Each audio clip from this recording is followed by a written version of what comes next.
If you have a Ryobi electric trimmer or anything similar, let's talk about how to replace the line. When it comes to the line itself, it just has to be 0.065 inches or 0.080 inches, nothing thicker than that.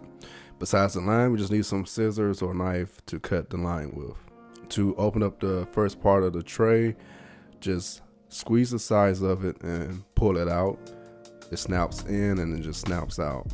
And then the black piece that we actually wrapped the line around, it just pulls straight out. You don't have to press anything to pull it out.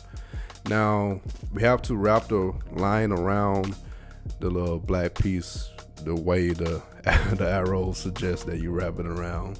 But just make sure to kind of put the line in this hole so you have a starting point, so you don't have to worry about the line, trying to hold the line down while you wrap it around. But wrap it around kind of like until you see it almost go to the edge. That should be enough.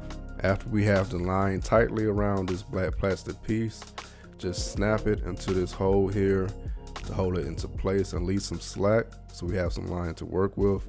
Next, all we have to do is just feed the line through the weed eater, that hole on the weed eater itself, and put the plastic piece back into place. After this, just free it from the hole, make sure it fits securely. And when it comes down to measuring how much line we need, we can use the blade on the trimmer.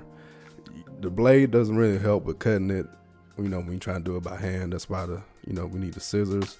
But you can actually wind up the line until you have it into place. And then after that, just snap the cover back on, and this little button right here, you can press or hold it down and then pull the line whenever you need extra line, so you don't have to do this over again. That's all I have for you guys. If this helped you out, let me know.